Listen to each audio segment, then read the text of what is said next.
ઓમ નમઃ શિવાય. શિવ મહાપુરાણ અધ્યાય 27. કાલ વચન પ્રાપ્તિ. પાર્વતીએ કહ્યું, હે નાથ, જો આપ મારા વડે સંતુષ્ટ છો તો કૃપા કરીને કહો કે યોગી વાયુનું પદ કેવી રીતે પ્રાપ્ત કરે છે.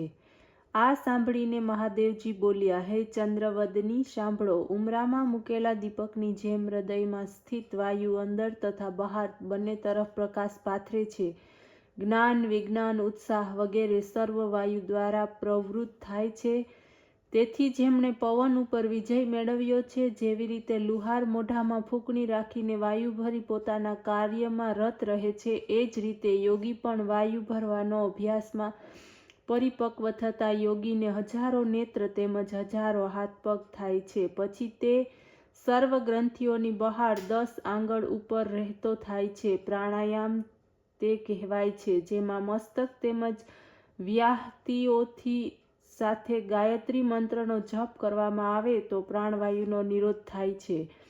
એ પ્રાણાયામને એકવાર કરવાથી તે જ ફળ મળે છે, જે ફળ કુશના અગ્રભાવથી જળ પીનારને પ્રાપ્ત થાય છે. હે કલ્યાણી, હવે તે કેવી રીતે તેજની સિદ્ધિ થાય છે તે વર્ણવું છું. યોગી એવા સ્થાનમાં શયન કરે જ્યાં એકાંત હોય, જ્યાં સૂર્ય કે ચંદ્રનો પ્રકાશ હોય, જે સ્થાનમાં બરાબર મધ્યમાં આળસ વગરનો તે બેસે, અગ્નિના તેજને બે ભમરામાં મધ્યમાં તે જુએ, પછી હાથની આંગળીઓ દ્વારા તે નેત્ર બંધ કરે, 1 કલાક સુધી ધ્યાન પરાયણ રહે. પછી તે યોગીને અંધકારમાં પણ ઈશ્વરની જ્યોતિના દર્શન થાય છે. ત્યારે તે યોગી પરમ સિદ્ધિને પ્રાપ્ત થાય છે.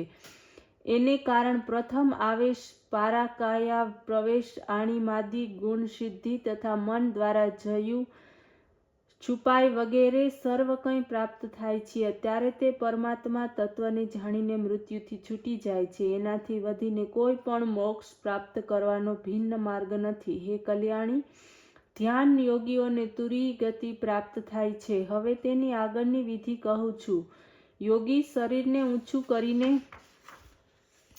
એનાથી ધીરે ધીરે પવનનું પાન કરે તો એક જ ક્ષણમાં જીવનદાયક જળ નાળવાથી ટપકવા માંડે છે. એને નિત્ય પીનારો યોગી દિવ્ય શરીરવાળો થઈને ભૂખ તરસથી રહિત થયેલો તે ક્યારેય પણ મૃત્યુને વશ થતો નથી.